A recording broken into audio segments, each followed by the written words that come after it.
Semoga yang subscribe diberikan rezeki melimpah dari jalan tak terduga. Dan yang like komen dimudahkan jalannya menuju surga di hari akhir nanti.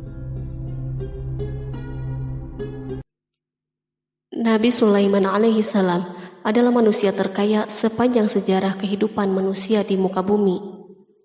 Dalam beberapa kitab suci seperti Al-Quran, Alkitab, dan Injil, Nabi Sulaiman alaihi salam dijelaskan sebagai manusia terkaya yang pernah hidup di muka bumi. Tidak ada satupun manusia yang bisa mengalahkan total kekayaannya hingga hari kiamat tiba nanti. Para arkeolog telah menemukan situs peninggalan sejarah Islam yang mengungkap total kekayaan Nabi Sulaiman alaihi salam. Eres bin Yosef, profesor sekaligus peneliti, ia menyatakan bahwa 3000 tahun yang lalu Nabi Sulaiman alaihi salam diperkirakan memiliki kekayaan senilai 2,2 triliun US dollar. Apabila dikonversikan dengan nilai mata uang hari ini, dan jika dirupiahkan, nilainya setara dengan 32.891.870 triliun rupiah. Nabi Sulaiman memiliki beberapa mukjizat, di antaranya adalah dapat berbicara dengan bahasa binatang. Beliau dapat memerintah mereka untuk melakukan sesuatu. Beliau juga dapat mengendalikan besar kecilnya tekanan angin dan dapat mengatur ke arah mana angin akan berhembus. Sehingga dengan itu, Nabi Sulaiman dapat memanfaatkan angin sebagai kendaraannya dan juga kendaraan tentaranya. Nabi Sulaiman juga bisa melunakkan besi dan membentuknya menjadi pakaian perang yang anti tusukan senjata tajam. Nabi Sulaiman juga memimpin para jin. Mereka tunduk dan patuh pada perintah Nabi Sulaiman. Tidak hanya itu, setan dan iblis laknatullah yang merupakan makhluk pembangkang dapat dibuat tunduk bertekuk lutut pada perintah-perintah Nabi Sulaiman. Nabi Sulaiman bisa melakukan teleportasi, yaitu berpindah dari suatu tempat ke tempat yang lain dalam waktu singkat. Peristiwa tersebut dibuktikan dengan pemindahan singgasana Ratu Balqis atas perintah Nabi Sulaiman. Nabi Sulaiman juga dikenal sebagai raja yang adil dan bijaksana. Nabi Sulaiman diberkahi kecerdasan yang luar biasa untuk menyatupadukan segenap kekuatan yang Allah berikan kepadanya. Ia mengelola dan membawa kerajaannya menjadi kekuatan raksasa yang tak terkalahkan di masanya dengan segenap kemampuan yang dimilikinya. Tentara Nabi Sulaiman adalah tentara terkuat di bumi tanpa ada yang menandinginya. Pertanyaan dasar yang muncul kali ini adalah dari mana sumber kekayaan dan kekuatan Nabi Sulaiman alaihi salam? Sebelum saya melanjutkan, mohon bantu channel ini untuk terus berkembang dengan cara subscribe dan nyalakan tanda loncengnya. Berikan komentar yang positif dan berikan like serta share video ini. Semoga semua itu menjadi nilai amal jariah karena telah membantu mensiarkan kisah-kisah Islam pada masyarakat Islam dan dunia. Bismillahirrahmanirrahim. Sungguh kami benar-benar telah menganugerahkan ilmu kepada Daud dan Sulaiman. Keduanya berkata, segala puji bagi Allah yang melebihkan kami dari kebanyakan hamba-hambanya yang mukmin. Sulaiman telah mewarisi Daud dan dia berkata, wahai manusia, kami telah diajari untuk memahami bahasa burung dan kami dianugerahi segala sesuatu. Sesungguhnya semua ini benar-benar karunia yang nyata. Quran Surat An-Naml ayat 15-16. Nabi Sulaiman mewarisi Nabi Daud dalam sisi kenabian dan kekuasaan, bukan mewarisi harta, karena para nabi tidak mewariskan harta. Sepeninggalan mereka, harta para nabi menjadi sedekah bagi orang-orang yang ada di sekitar mereka, yaitu orang-orang fakir dan orang-orang yang membutuhkan. Allah telah memilihnya sebagai nabi dari kalangan Bani Israel. Begitu juga Allah telah memberinya kekuasaan kerajaan sehingga ia menjadi pemimpin Bani Israel. Barangkali sesuatu yang paling penting yang diwarisi oleh Nabi Sulaiman dari Nabi Daud adalah tradisi militer. Kemajuan militer yang dahsyat telah berpindah kepada Nabi Sulaiman. Nabi Daud sebenarnya adalah seorang penggembala kambing yang sangat miskin, tapi seiring dengan perjalanan waktu, ia menjadi komandan pasukan yang tiada tanding. Perubahan keadaan ini adalah sebagai bentuk ilham dari Allah Subhanahu wa Ta'ala dan sebagai dukungan darinya. Daud mengetahui bahwa kekuatan yang hakiki yang mengatur alam semesta adalah kekuatan Allah Subhanahu wa Ta'ala. Kehadiran Nabi Daud mengubah keadaan pasukan Bani Israel, di mana mereka sebelumnya lari jika berhadapan dengan musuh, maka kini keberadaan mereka mulai diperhitungkan. Di masa hidupnya, Daud mengalami peperangan yang sangat banyak, namun Al-Quran tidak menceritakan secara terperinci akan hal tersebut. Dan kami kuatkan kerajaannya. Quran Surat Shad ayat 20. Ayat tersebut berarti bahwa Daud belum pernah terkalahkan dalam peperangan yang diikutinya. Di samping dukungan yang Allah Subhanahu wa Ta'ala berikan kepada Daud, juga pasukannya dan rakyatnya, di mana mereka adalah orang-orang yang bertauhid dan menyerahkan diri kepada Allah Subhanahu wa Ta'ala. Allah Subhanahu wa Ta'ala mengungkapkan kepada Daud hal-hal yang menjadikan pasukannya memiliki keistimewaan yang dengannya mereka dapat mengalahkan pasukan-pasukan yang lain yang ada di bumi saat itu. Allah Subhanahu wa Ta'ala berfirman, dan kami telah melunakkan besi untuknya. Quran Surat Saba ayat 10. Sebenarnya baju besi yang dibuat untuk orang-orang yang hendak berperang cukup mengganggu gerakan mereka. Kita bisa membayangkan ketika ada dua orang yang berperang, yang satunya dapat bergerak dengan bebas, sementara yang lain tidak leluasa bergerak. Namun dengan kekuasaan Allah, Nabi Daud dapat melunakkan besi dan dapat membuat darinya baju besi yang ringan. Ini adalah kemajuan penting yang Allah berikan kepada Daud dan tentaranya. Kemajuan ini kini dimiliki oleh Nabi Sulaiman.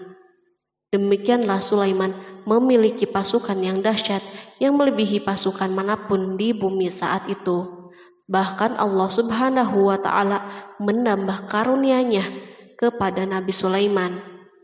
Dan Sulaiman telah mewarisi Daud dan dia berkata, "Hai manusia, kami telah diberi pengertian tentang suara burung dan kami diberi segala sesuatu. Sesungguhnya ini benar-benar suatu karunia yang nyata." Quran Surat An-Naml ayat 16. Pada suatu hari, Nabi Sulaiman menengadahkan tangannya dan berdoa kepada Allah Subhanahu wa Ta'ala.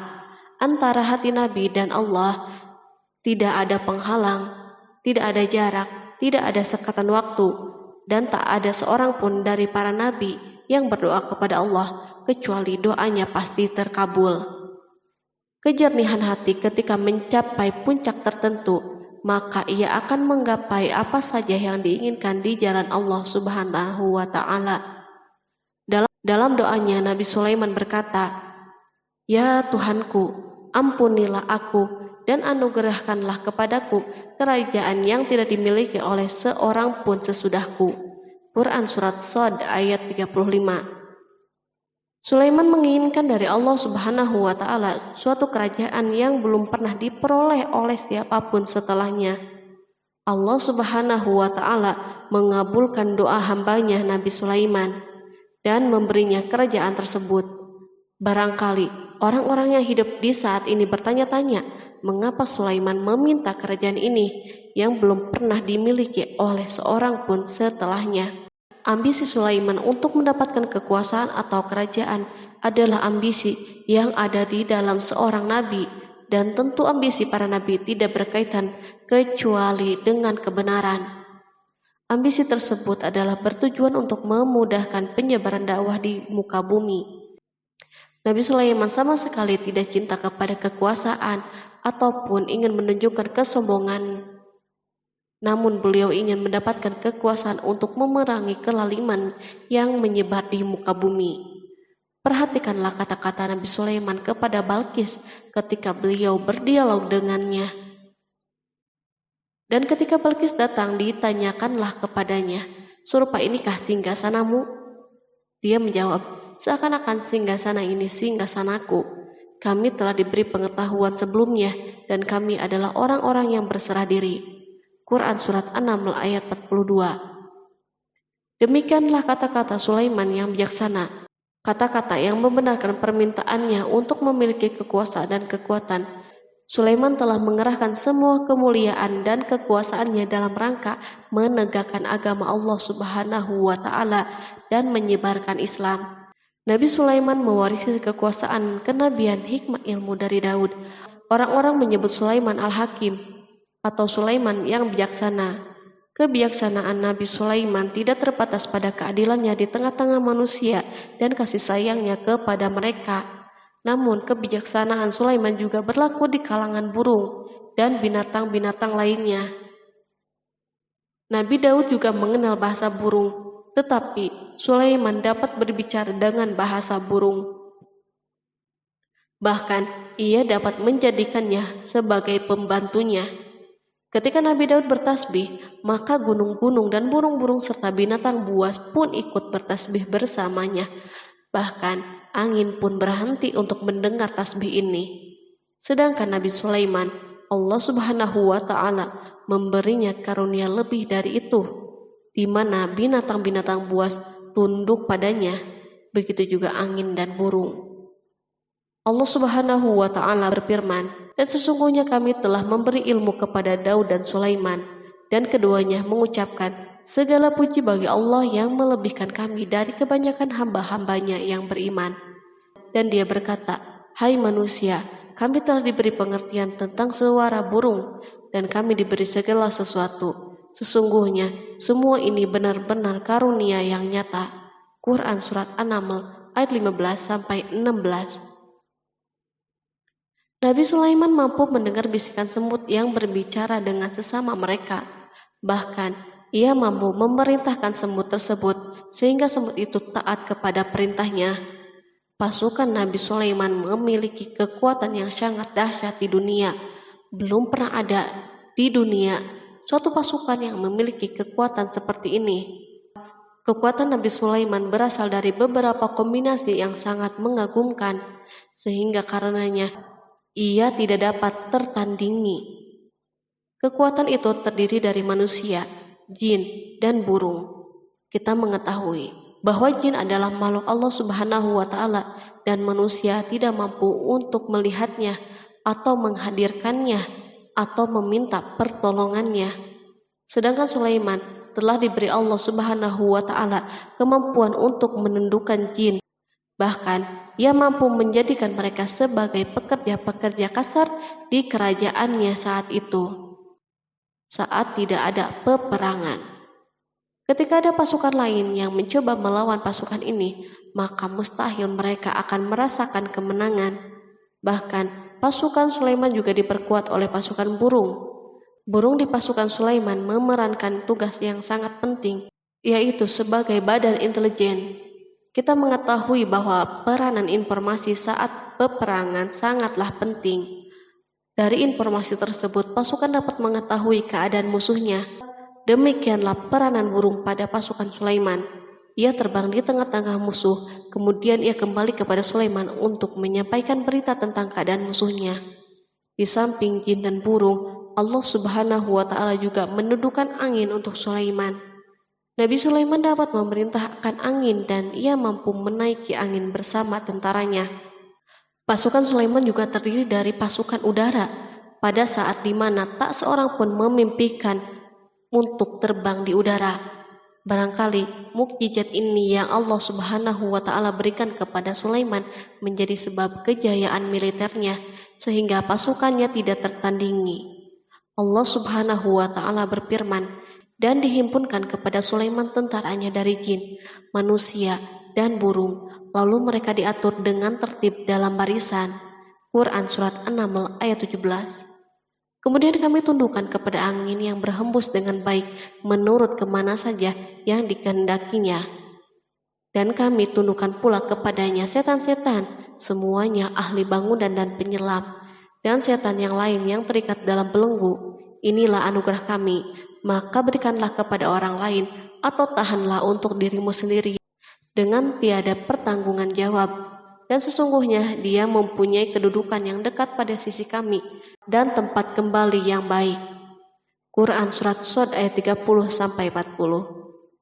Di samping senjata udara yang Allah Subhanahu wa Ta'ala berikan kepada Sulaiman, Allah Subhanahu wa Ta'ala juga memberikan kemampuan yang tak seorang pun dari para nabi mendapatkannya, yaitu kemampuan untuk memerintah setan.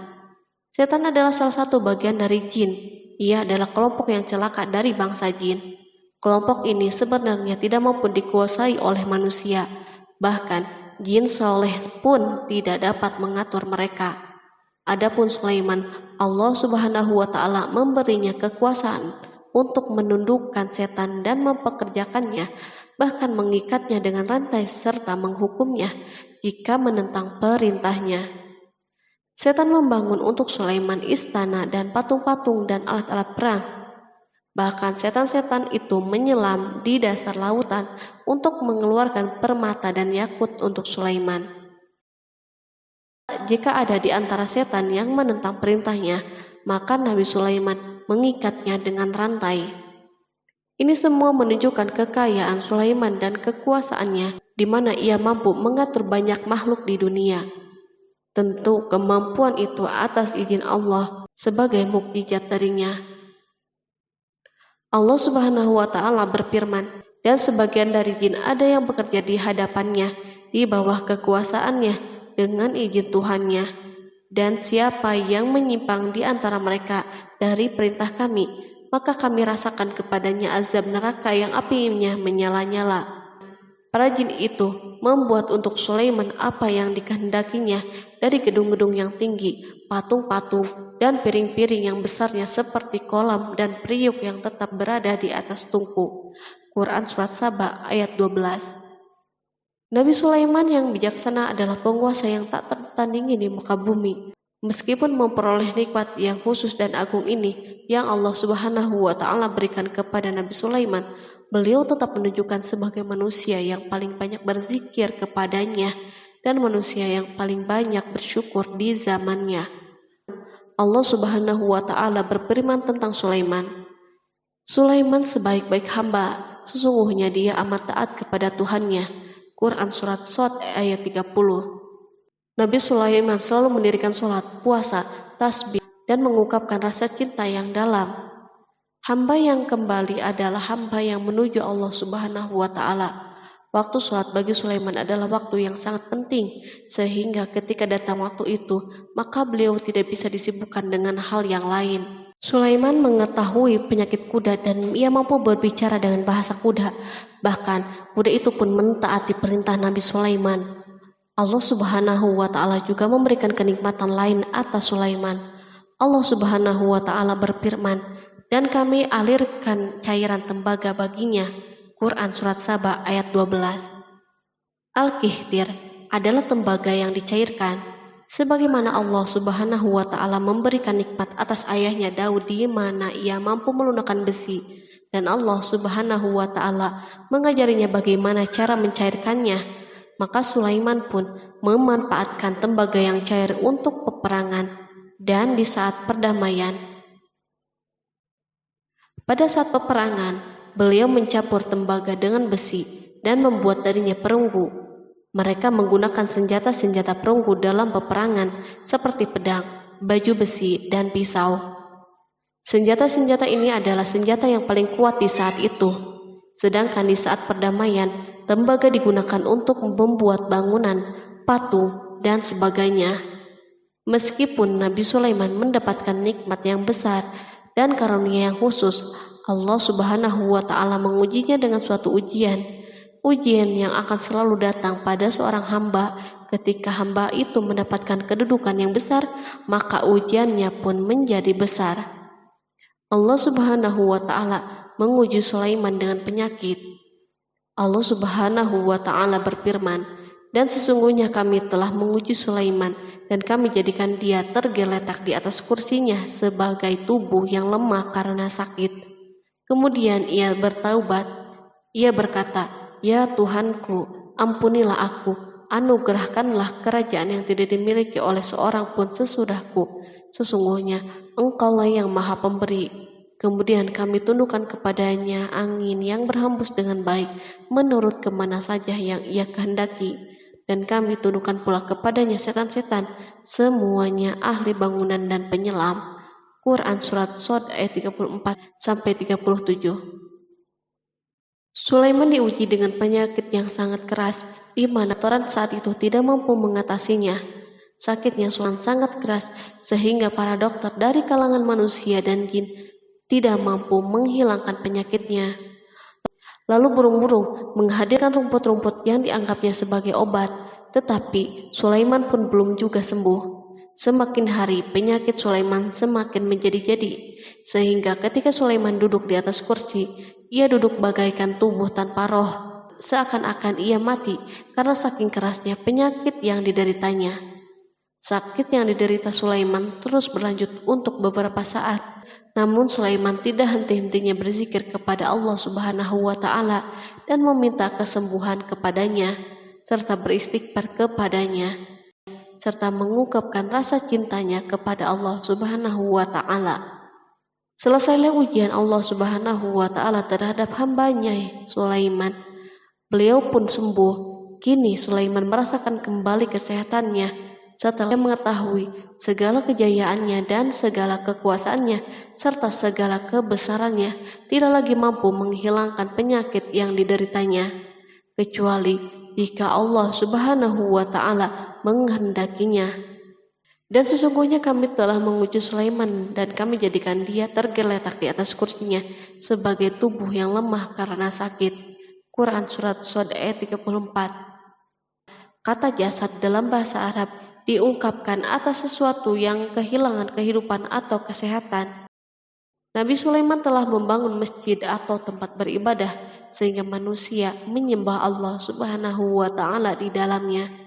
Rumah ini menunjukkan keunggulan seni arsitektur dan seni pahat. Orang-orang yang membangun rumah ini berjumlah puluhan ribu orang. Tentu setiap kelompok dari mereka memiliki pekerjaan masing-masing. Di antara mereka ada yang mencairkan tambang, ada yang menjadi tukang pahat, ada yang membelah batu, ada yang memotong-motong kayu, ada yang mendatangkan rumput-rumput dari Libanon, dan ada yang melelehkan emas dan menjadikannya lempengan-lempengan yang mengkilat untuk menutupi kayu dan menutupi dinding. Bahkan golongan jin membantu pembangunan rumah tersebut, tentu dengan perintah dan bimbingan Nabi Sulaiman. Mereka membuat patung-patung yang besar dan membuat bejana yang besar untuk tempat makanan para tentara dan pekerja, yaitu bejana seperti gunung karena saking beratnya dan besarnya. Mereka juga membuat tempat-tempat minum yang besarnya seperti kolam. Sulaiman mengawasi para pekerjanya dan juga mengurusi masyarakatnya, di mana beliau mengenali problem mereka dan berusaha memecahkannya. Beliau juga mengawasi pasukannya dari kalangan binatang dan burung. Beliau mengetahui apakah ada satu dari mereka yang tidak hadir, kemana ia pergi, serta mengapa ia pergi. Nabi Sulaiman bukan hanya mengetahui problem tentaranya dari kalangan manusia dan tentaranya dari kalangan burung, namun ia juga menunjukkan kasih sayangnya terhadap semut, di mana beliau mendengar bisikannya dan tidak suka untuk menginjaknya. Pada suatu hari, ia berjalan di depan tentaranya dan tiba-tiba ia mendengar suara semut yang berkata kepada teman-temannya dari kalangan semut. Hingga apabila mereka sampai di lembah semut, berkatalah seekor semut, "Masuklah ke dalam sarang-sarangmu agar kamu tidak terinjak oleh Sulaiman dan tentaranya." Sedangkan mereka tidak menyadari.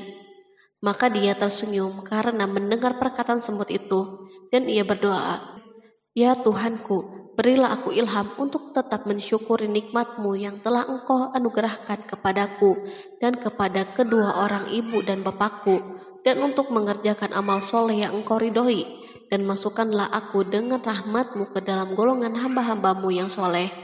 Quran Surat An-Naml ayat 18-19. Sulaiman mendengarkan pembicaraan semut itu, lalu beliau tersenyum karena mendengar pembicaraannya.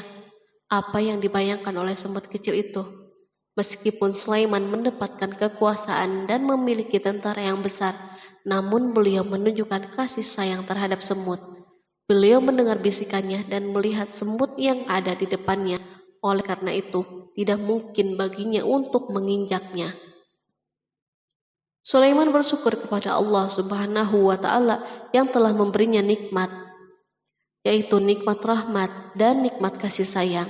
Di samping itu, Sulaiman orang yang paling kaya di dunia, di mana istananya terbuat dari kayu-kayu gaharu yang memiliki bau yang harum, dan istananya terbuat dari emas dan terkadang dari kristal. Beliau juga memiliki kursi besar yang dibuat dari emas dan permata. Istana Sulaiman merupakan istana yang paling besar di dunia. Sulaiman menggunakan pakaian dari emas dan permata. Meskipun demikian, Sulaiman tetap menunjukkan sebagai hamba yang berserah diri dan rendah diri kepada Allah Subhanahu wa Ta'ala dan kepada manusia. Nabi Sulaiman yang merendahkan dirinya di hadapan Allah, dan ia selalu sujud kepada Allah sebagaimana ayahnya yang selalu bertasbih kepada Allah. Sulaiman selalu melantunkan lagu-lagu cinta ilahi dan hanya memuji Allah Subhanahu wa Ta'ala. Pada suatu hari, Nabi Sulaiman mengeluarkan perintahnya kepada pasukan untuk bersiap-siap. Sulaiman keluar memeriksa pasukannya satu demi satu. Pasukannya diteliti. Kelompok yang pertama adalah kelompok manusia. Sulaiman memerintahkan kesiapan mereka, lalu Sulaiman mengeluarkan perintah-perintahnya. Kemudian Sulaiman memerintah kelompok jin dan menyampaikan perintah-perintahnya. Beliau memenjarakan jin yang tampak bermalas-malasan saat bekerja. Lalu ia memeriksa binatang dan berkata pada mereka, apakah mereka sudah makan dengan baik dan tidur dengan nyenyak? Apakah ada yang mengadu kepadanya, misal karena penyediaan makanan yang tidak layak? Apakah di sana ada yang sakit dan sebagainya? Ketika Sulaiman merasa puas dengan semuanya, Sulaiman memasuki tenda tempat berkumpulnya burung. Belum lama, Sulaiman memasuki tenda tersebut dan mengamati keadaan di sekitarnya, sehingga ia mengetahui burung yang tidak hadir yaitu hudhud. Dan dia memeriksa burung-burung lalu berkata, mengapa aku lihat hudhud? Quran Surat An-Naml ayat 20. Burung-burung yang lain tampak terdiam sebagai tanda penghormatan dan akan mendengarkan apa yang akan dikatakan pemimpin mereka Sulaiman. Beliau mengarahkan pandangannya kepada semua burung dan tidak menemukan hudhud di antara mereka. Tak seekor burung pun yang mengetahui keberadaannya. Sulaiman mulai menampakkan kemarahannya. Apakah dia termasuk yang tidak hadir? Quran Surat An-Naml ayat 20.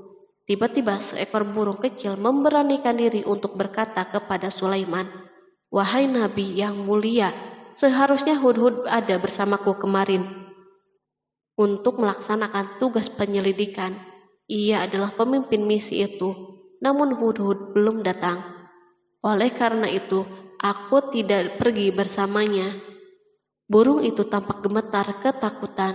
Sulaiman mengetahui bahwa hudhud tidak hadir dan tak seorang pun mengetahui kepergiannya. Hudhud pergi tanpa terlebih dahulu meminta izin kepada Sulaiman dan tidak memberitahu di mana keberadaannya. Dalam keadaan marah, Sulaiman berkata, sesungguhnya aku benar-benar akan mengazabnya dengan azab yang keras atau benar-benar menyembelihnya, kecuali ia benar-benar datang kepadaku dengan alasan yang jelas. Quran Surat An-Naml ayat 21. Kawanan burung mengetahui bahwa Sulaiman sedang marah dan telah menetapkan untuk menyembelihnya atau justru memaafkannya dengan syarat ia datang dengan membawa alasan yang dapat menyelamatkannya. Atau dengan kata lain, hudhud dapat memastikan bahwa ia melaksanakan tugas yang penting. Sulaiman menunjukkan kemarahan yang besar sehingga siapapun akan merasa takut ketika melihat Sulaiman marah. Meskipun beliau terkenal dengan kasih sayangnya, namun kemarahannya karena membela kebenaran. Kemudian beliau dapat melaksanakan ancamannya dengan cara yang mudah. Seekor burung tampak gemetar ketakutan melihat kemarahan Sulaiman. Lalu beliau mengeluarkan tangannya ke burung itu dan memegang-megang kepalanya, sehingga burung itu pun merasa tenang dan rasa takutnya hilang. Sulaiman pergi dari tenda burung itu dan menuju istananya. Sulaiman masih memikirkan keadaan hudhud. Seharusnya hudhud menjadi bagian penting dari badan intelijen. Apakah ia pergi untuk menyingkap sesuatu, atau apakah ia pergi hanya untuk bermain-main? Sulaiman telah memperhatikan dan mengetahui bahwa Hudhud adalah seekor burung yang cerdik dan juga fasih berbicara. Terkadang Sulaiman mendapati Hudhud sedang bermain-main dan menunda pekerjaannya. Sulaiman melihatnya dan Hudhud memahami bahwa ini tidak benar, sebab ia tidak boleh mencampur adukan antara waktu serius dan waktu bermain. Akhirnya, tidak lama setelah kepergiannya, Hudhud tiba di tenda burung. Burung-burung yang lain berkata kepadanya, "Pergilah engkau ke tempat tuan kita Sulaiman. Jika ia mengetahui bahwa engkau telah sampai, maka jiwamu benar-benar terancam." Hudhud terbang dan menemui Sulaiman. Pada waktu itu, Sulaiman sedang berdiri dan telah menetapkan untuk memulai pembicaraan dengan. Pada waktu itu, beliau sedang duduk sambil makan. Hudhud berdiri dan telah menetapkan untuk memulai pembicaraan dengan Sulaiman sebelum beliau bertanya kepadanya kemana ia pergi. Ini sebagai bukti bahwa ia melaksanakan tugas penting. Lalu ia berkata, "Aku telah mengetahui sesuatu yang kamu belum mengetahuinya, dan kubawa kepadamu dari negeri Saba suatu berita penting yang diyakini." Quran Surat An-Naml ayat 22. Aku adalah Hudhud yang miskin, tapi aku mengetahui apa yang tidak engkau ketahui. Dan aku telah datang kepadamu dari kerajaan Saba dengan membawa berita yang sangat penting. Sulaiman tampak terdiam dan menunggu Hudhud menyelesaikan pembicaraannya. Hudhud mengemukakan perkataan yang sering disampaikan Sulaiman kepada manusia dan burung. Sesungguhnya aku menjumpai seorang wanita yang memerintah mereka, dan dia dianugerahi segala sesuatu, serta mempunyai singgasana yang besar. Aku mendapati dia dan kaumnya menyembah matahari selain Allah, dan setan telah menjadikan mereka memandang indah perbuatan mereka, lalu menghalangi mereka dari jalan Allah, sehingga mereka tidak dapat petunjuk, agar mereka tidak menyembah Allah yang mengeluarkan apa yang terpendam di langit dan di bumi, dan yang mengetahui apa yang kamu sembunyikan dan apa yang kamu nyatakan. Allah tidak Tuhan yang berhak disembah kecuali Dia, Tuhan yang mempunyai arsy yang besar. Quran Surat An-Naml ayat 23-26. Hudhud diam sejenak dan Sulaiman merasa bahwa Hudhud menunjukkan kefasihan lisannya dan berbicara dengan baik kepadanya. Hudhud mengemukakan perkataan yang sering disampaikan Sulaiman kepada manusia dan burung. Jelas sekali bahwa Hudhud mengulangi perkataan pemimpin kita Sulaiman sebagai usaha yang terakhir untuk memperoleh kasih sayang Sulaiman dan agar beliau puas dengan penjelasannya itu. Sulaiman berkata sambil menunjukkan senyum manis di wajahnya, "Akan kami lihat apakah kamu benar ataukah kamu termasuk orang-orang yang berdusta." Quran Surat An-Naml ayat 27. Hudhud ingin mengatakan, "Aku tidak bohong, wahai Nabi yang mulia." Namun, diamnya Sulaiman membuatnya takut, sehingga ia pun terdiam. Sulaiman terdiam karena berpikir, lalu memutuskan sesuatu. Setelah itu, beliau mengangkat kepalanya dan meminta secari kertas dan pena. Sulaiman segera menulis surat singkat dan menyerahkannya kepada Hudhud serta memerintahkannya, "Pergilah dengan membawa suratku ini, lalu jatuhkanlah kepada mereka. Kemudian berpalinglah dari mereka, lalu perhatikanlah apa yang mereka bicarakan." Quran Surat An-Naml ayat 28. Al-Quran langsung menyebut keadaan kerajaan Balqis yang saat itu sedang membaca surat tersebut di depan para pembesar kerajaannya dan para menterinya. Berkata ia Balqis, "Hai pembesar-pembesar, sesungguhnya telah dijatuhkan kepadaku sebuah surat yang mulia. Sesungguhnya surat itu dari Sulaiman, dan sesungguhnya isinya dengan menyebut nama Allah yang Maha Pengasih lagi Maha Penyayang, bahwa janganlah kalian berlaku sombong terhadapku, dan datanglah kepadaku sebagai orang-orang yang berserah diri." Quran Surat An-Naml ayat 29-31. Dalam surat Sulaiman itu disebutkan, hendaklah mereka menyerahkan diri dan tunduk kepada perintahnya. Sulaiman memerintahkan agar mereka meninggalkan penyembahan terhadap matahari. Sulaiman tidak mempersoalkan akidah mereka dan tidak memuaskan mereka dengan apapun. Sulaiman hanya memerintahkan bahwa ia berada di atas kebenaran. Bukankah ia didukung kekuatan yang berlandaskan keyakinan yang dimilikinya? Sulaiman hanya memerintahkan mereka agar tunduk dan patuh kepadanya. Ratu Saba menyampaikan surat tersebut di tengah-tengah kaumnya. Berkata dia, Balkis, "Hai putra para pembesar, berilah aku pertimbangan dalam urusanku ini. Aku tidak pernah memutuskan sesuatu persoalan sebelum kamu berada di majelisku." Quran Surat An-Naml ayat 32. Sementara itu, reaksi para pembesar istana adalah menentang surat tersebut. Isi surat itu membangkitkan kecongkakan kaum Saba, di mana mereka merasa lebih kuat.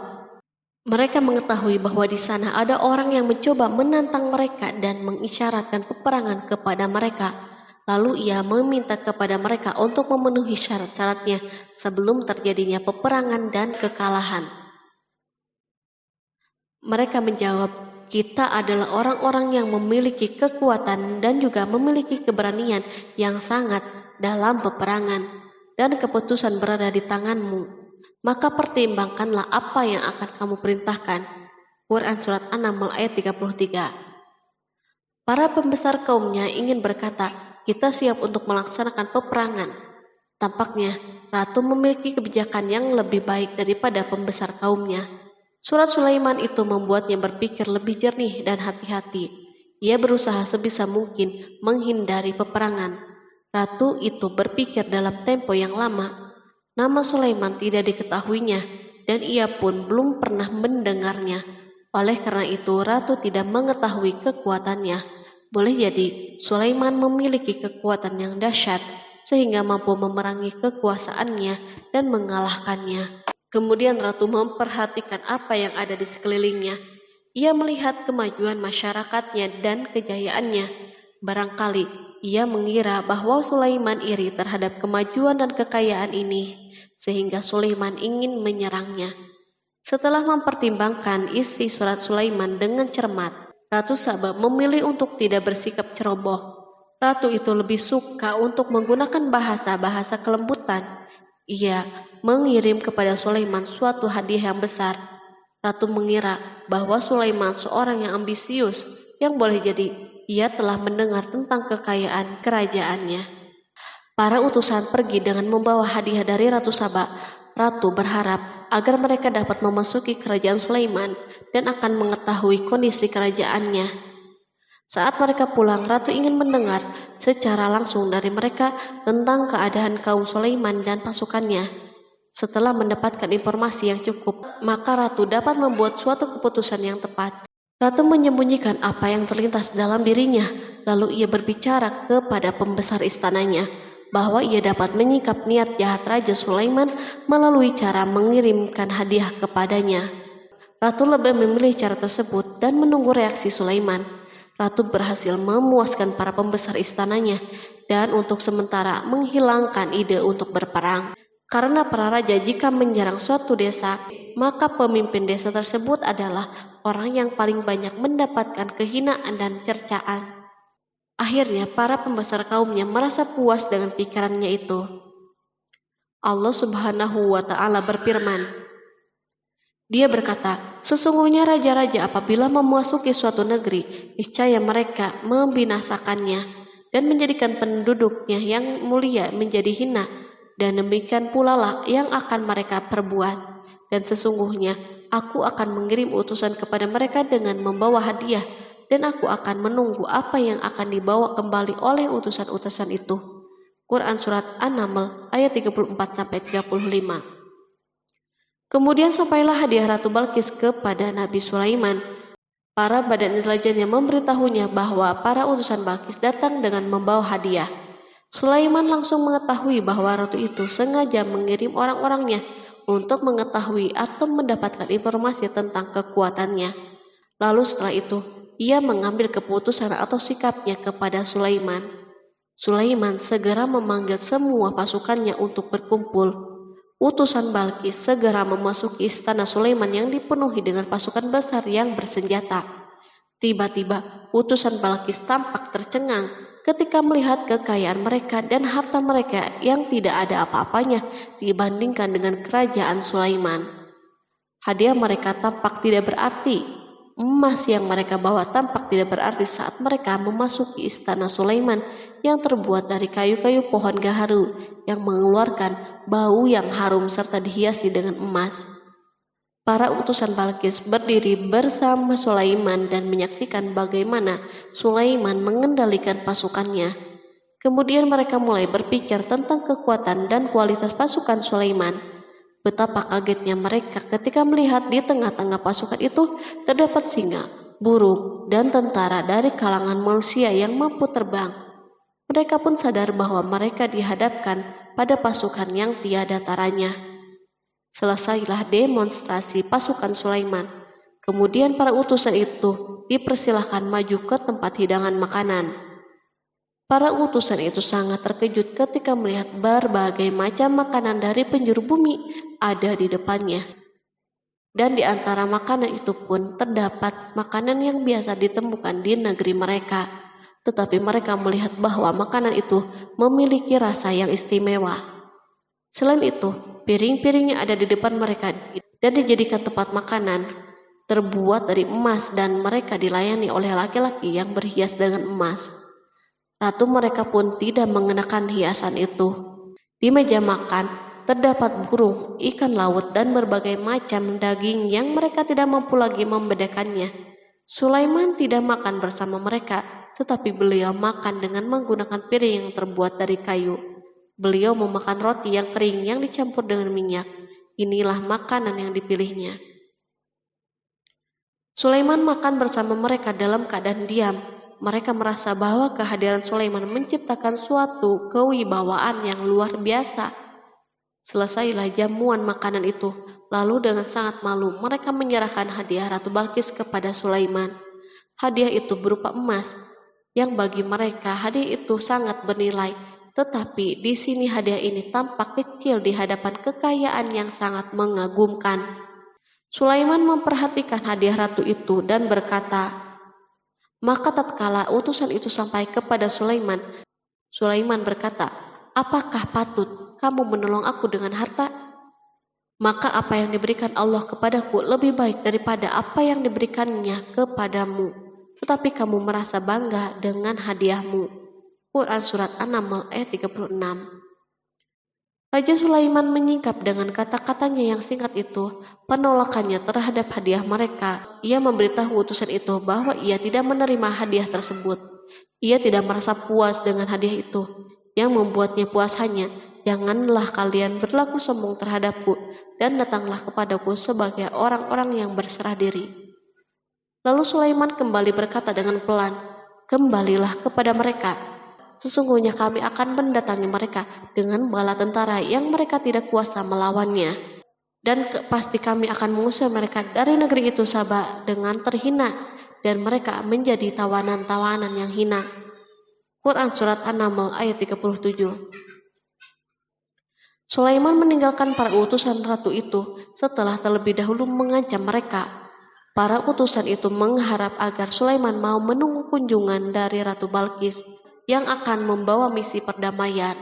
Akhirnya sampailah para utusan Balkis ke negeri Saba. Mereka segera menuju istana ratu. Mereka memberitahu bahwa negeri mereka ada di ujung tanduk. Mereka menceritakan kepada ratu kekuatan Sulaiman dan tidak mungkin bagi mereka mampu melawannya. Mereka meyakinkan Balkis bahwa ia harus mengunjunginya dan melihat sendiri. Kemudian ratu menyiapkan dirinya untuk pergi menuju kerajaan Sulaiman. Sulaiman duduk di kursi kerajaan di tengah-tengah para pembesarnya dan para menterinya, serta para komandan pasukan. Sulaiman mengetahui bahwa Balkis menuju tempatnya. Balkis dikelilingi rasa takut. Sulaiman berpikir sejenak tentang bagaimana matahari disembah. Ia memikirkan bagaimana informasi yang diterima badan intelijennya tentang kemajuan kerajaan Balkis dalam bidang kesenian dan ilmu pengetahuan. Sulaiman bertanya kepada dirinya sendiri, apakah kemajuan menjadi penghalang untuk mengetahui kebenaran? Apakah ratu itu gembira dengan kekuatan yang dicapainya? Dan ia membayangkan bahwa kekuatan adalah segalanya. Dengan kemajuan yang dimilikinya, Sulaiman ingin membuat kejutan agar ratu mengetahui bahwa Islam yang diyakini oleh Sulaiman adalah satu-satunya yang mampu mendatangkan kemajuan dan kekuatan yang hakiki. sehingga ia dapat membandingkan antara keyakinannya dalam menyembah matahari beserta kemajuan yang dicapainya dan keyakinan Sulaiman juga beserta kemajuan yang diraihnya. Para intelijen Sulaiman telah memberitahunya bahwa hal yang sangat disegani dan dikagumi oleh kaum Balkis adalah singgasana Ratu Balkis. Singgasana itu terbuat dari emas dan batu mulia. Singgasana tersebut dijaga oleh para penjaga yang sangat disiplin, di mana mereka tidak pernah lalai sedikit pun. Oleh karena itu, sangat tepat bila Sulaiman menghadirkan singgasananya di sini, di kerajaannya, sehingga ketika ratu tiba, maka ia dapat duduk di atasnya. Sulaiman ingin membuat kejutan kepadanya dan menunjukkan bahwa kemampuannya tersebut yang berlandaskan pada keislamannya. Sulaiman melakukan yang demikian itu dengan harapan agar si ratu tunduk kepadanya. Ide ini terlintas dalam diri Sulaiman, lalu ia mengangkat kepalanya dan menoleh kepada anak buahnya. Berkatalah Sulaiman, "Hai para pembesar, siapakah di antara kamu sekalian yang sanggup membawa singgasananya kepadaku sebelum mereka datang kepadaku sebagai orang-orang yang berserah diri?" Quran Surat An-Naml ayat 38. Perhatikanlah ungkapan pikiran Nabi Sulaiman tersebut. Semua pemikirannya berkisar tentang keislaman para penyembah matahari, tentang bagaimana beliau dapat memberikan petunjuk kepada mereka di jalan Allah. Yang pertama menjawab pertanyaan Sulaiman itu adalah Ifrit dari kalangan jin, yang Allah Subhanahu wa Ta'ala telah menundukkan mereka kepada Sulaiman. Berkatalah Ifrit yang cerdik dari golongan jin, "Aku akan datang kepadamu dengan membawa singgasana itu sebelum kamu berdiri dari tempat dudukmu. Sesungguhnya aku benar-benar kuat untuk membawanya lagi dapat dipercaya." Quran Surat An-Naml ayat 39. Sulaiman berdiri dari tempat duduknya setelah 1 atau 2 jam. Namun jin itu berjanji kepadanya untuk menghadirkan singgasana Balkis sebelum itu. Istana Sulaiman berada di Palestina, sedangkan istana Balkis terletak di Yaman. Jarak antara singgasana tersebut dan singgasana Sulaiman lebih dari ribuan mil. Barangkali pesawat yang cepat sekalipun yang kita kenal hari ini tidak akan mampu membawa dan mendatangkan istana itu dalam waktu 1 jam. Tetapi masalahnya di sini berhubung dengan kekuatan jin yang misterius. Sulaiman tidak mengomentari sedikit pun terhadap apa yang dikatakan oleh Ifrit dari kalangan jin. Tampak ia menunggu tanggapan lain yang mampu menghadirkan singgasana Balkis yang lebih cepat dari itu. Sulaiman menoleh kepada seorang yang di sana yang duduk di atas naungan. Berkatalah seseorang yang mempunyai ilmu dari Alkitab, "Aku akan membawa singgasana itu kepadamu sebelum matamu berkedip." Maka tatkala Sulaiman melihat singgasana itu terletak di hadapannya, ia pun berkata, "Ini termasuk karunia Tuhanku untuk menguji aku, apakah aku bersyukur atau mengingkari akan nikmatnya. Dan barang siapa yang bersyukur, maka sesungguhnya dia bersyukur untuk kebaikan dirinya sendiri. Dan barang siapa yang ingkar, maka sesungguhnya Tuhanku maha kaya lagi maha mulia." Quran Surat An-Naml ayat 40. Belum lama, seorang yang mempunyai ilmu dari Alkitab menyatakan kalimatnya, sehingga singgasana itu berada di depan Sulaiman.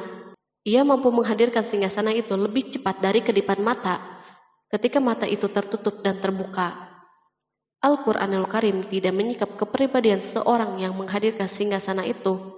Al-Quran hanya menggarisbawahi bahwa orang itu mempunyai ilmu dari Alkitab. Al-Quran tidak menjelaskan kepada kita apakah ia seorang malaikat ataukah manusia ataukah jin. Perhatikanlah tindakan Sulaiman setelah adanya mukjizat ini. Beliau tidak merasa kagum terhadap kemampuannya yang luar biasa. Beliau tidak tercengang dengan kekuatannya. Beliau mengembalikan keutamaan tersebut kepada penguasa para penguasa, Allah Subhanahu wa Ta'ala, dan bersyukur kepadanya yang telah mengujinya dengan kekuasaan ini, agar ia dapat membuktikan apakah ia bersyukur atau mengingkari. Setelah Sulaiman bersyukur kepada penciptanya, ia mulai memperhatikan singgasana ratu. Merupakan simbol pembangunan dan kemajuan, tetapi tampaknya ia hanya sesuatu yang biasa saja dibandingkan dengan kekuasaan dan kebesaran ciptaan yang dibuat oleh manusia dan jin di kalangan istana Sulaiman. Sulaiman memikirkan dalam tempo yang lama singgasana Balkis. Kemudian beliau memerintahkan agar singgasana itu diperbaiki, sehingga saat Balkis datang, Sulaiman dapat mengujinya apakah Balkis dapat mengenalinya ataukah tidak. Dia berkata, "Ubahlah baginya singgasananya, maka kita akan melihat apakah dia mengenal ataukah termasuk orang-orang yang tidak mengenalnya." Quran Surat An-Naml ayat 41. Sulaiman memerintahkan agar dibangun istana yang akan digunakan untuk menyambut Balkis.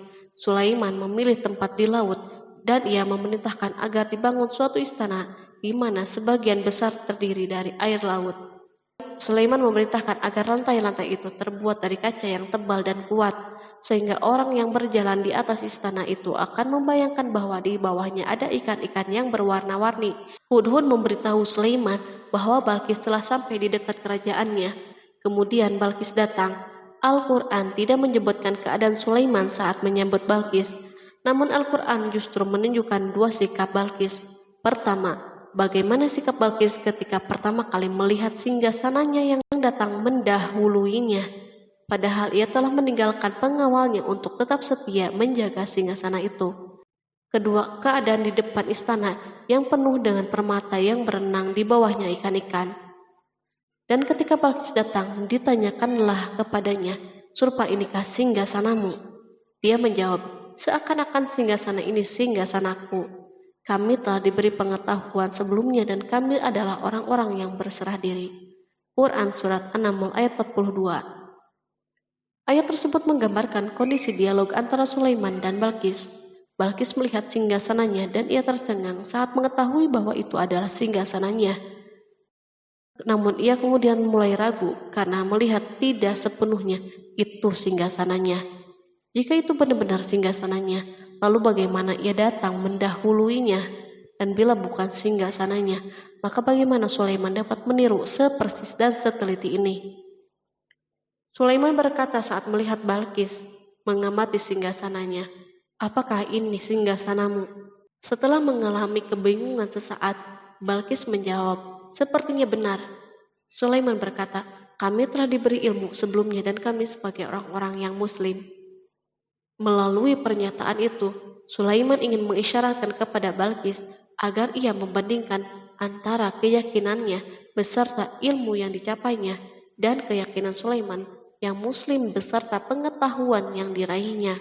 Penyembahan terhadap matahari dan pencapaian ilmu yang dicapai oleh Balkis tampak tidak ada apa-apanya dibandingkan dengan ilmu Sulaiman dan keislamannya. Sulaiman telah mendahulinya dalam bidang ilmu karena keislamannya. Karena itu sangat mudah baginya untuk mengungguli Balkis dalam ilmu-ilmu yang lain. Demikianlah yang diisyaratkan pernyataan Sulaiman kepada Balkis. Ratu Saba itu mengetahui bahwa ini adalah singgasananya, di mana singgasana itu datang lebih dahulu daripada dirinya. Beberapa bagian darinya telah diubah saat Balkis masih berjalan menuju tempat Sulaiman. Ia berpikir kemampuan apa yang dimiliki oleh Nabi Sulaiman. Balkis tercengang melihat apa yang disaksikannya yang merupakan buah dari keimanan Sulaiman dan hubungannya dengan Allah Subhanahu wa Ta'ala. Sebagaimana Balkis tercengang ketika melihat kemajuan dalam bidang pembangunan seni dan ilmu, maka ia lebih kagum lagi saat melihat hubungan yang kuat antara keislaman Sulaiman dan ilmu serta kemajuannya. Dan apa yang disembahnya selama ini selain Allah mencegahnya untuk melahirkan keislamannya, karena sesungguhnya dia terdahulu termasuk orang-orang yang kafir.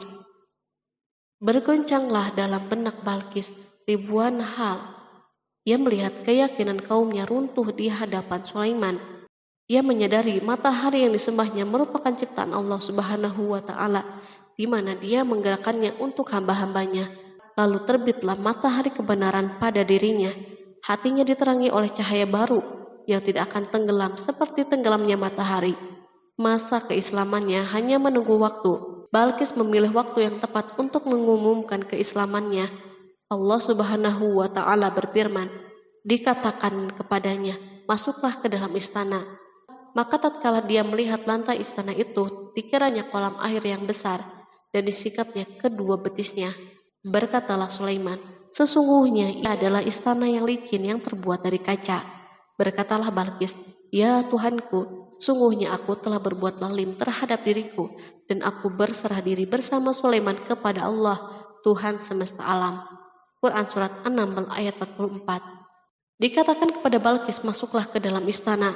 Ketika ia masuk, maka ia tidak menyaksikan adanya kaca, tetapi ia melihat air, sehingga ia mengira akan bersinggungan dengan air laut. Lalu ia menyingkap sedikit bajunya agar bajunya tidak basah.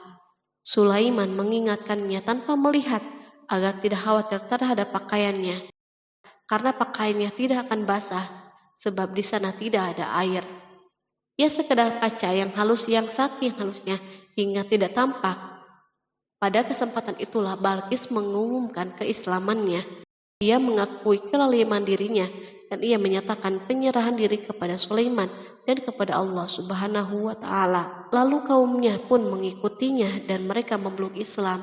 Balqis menyadari ia berhadapan dengan penguasa yang terbesar di bumi dan salah satu nabi yang mulia. Untuk pertama kalinya wajah Sulaiman dihiasi dengan senyuman yang menunjukkan kepuasannya sejak Balqis mengunjunginya. Demikianlah Sulaiman mewujudkan kejayaannya yang hakiki dan menyebarkan cahaya Islam di muka bumi. Al-Quran tidak menyebutkan kisah Balqis setelah keislamannya. Para ahli tafsir mengatakan bahwa ia menikah dengan Sulaiman. Selain itu, ada yang mengatakan bahwa ia menikah dengan salah satu orang dekat Sulaiman. Ada juga yang mengatakan bahwa sebagian Raja Habasyah adalah keturunan dari buah perkawinan ini. Sulaiman hidup di tengah-tengah kejayaan dan kemuliaan di muka bumi. Kemudian Allah Subhanahu wa Ta'ala menetapkan kematian baginya.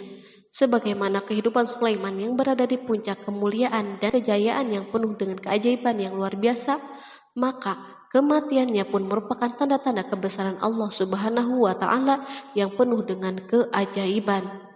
Demikianlah bahwa kematiannya sesuai dengan kehidupannya, sesuai dengan kejayaannya. Allah Subhanahu wa Ta'ala berfirman tentang kematian Sulaiman. Maka tatkala kami telah menetapkan kematian Sulaiman, tidak ada yang menunjukkan kepada mereka kematiannya itu kecuali rayap yang memakan tongkatnya. Maka tatkala ia telah tersungkur, tahulah jin bahwa kalau sekiranya mereka mengetahui yang gaib, tentulah mereka tidak akan tetap dalam siksa yang menghinakan. Quran Surat Saba ayat 14. Kemampuan Nabi Sulaiman untuk menundukkan jin dan mempekerjakan mereka serta hubungan mereka dengannya, semua ini menimbulkan fitnah di tengah-tengah manusia dalam hal tertentu. Dan kematian Sulaiman merupakan batasan atau jawaban terhadap fitnah ini. Kami tidak mengetahui siapa yang mengklaim bahwa jin mengetahui hal yang gaib. Kami tidak mengetahui siapa yang bertanggung jawab terhadap tersebarnya isu yang keliru ini. Yang kita ketahui adalah bahwa hal tersebut tersebar dan mempengaruhi sebagian manusia dan jin. Barangkali manusia berkata kepada diri mereka, selama jin melakukan perbuatan yang luar biasa ini, maka apa gerangan yang menjadikan mereka tidak mengetahui hal-hal yang gaib itu? Manusia lupa bahwa kunci kegaiban berada di tangan Allah Subhanahu wa Ta'ala. Masalah ilmu gaib tidak akan mampu dikuasai oleh jin, manusia, ataupun para nabi dan semua makhluk. Hanya Dia yang mengetahuinya.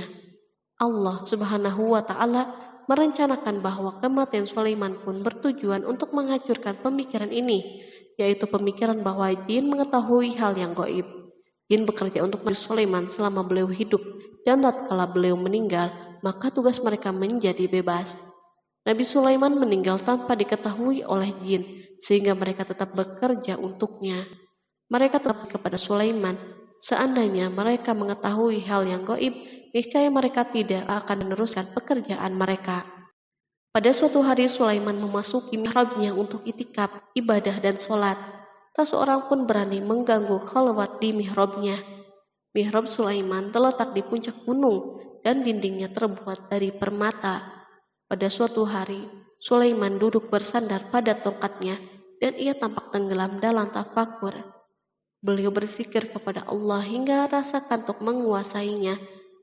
Lalu setelah itu malaikat maut menemuinya di mihrabnya.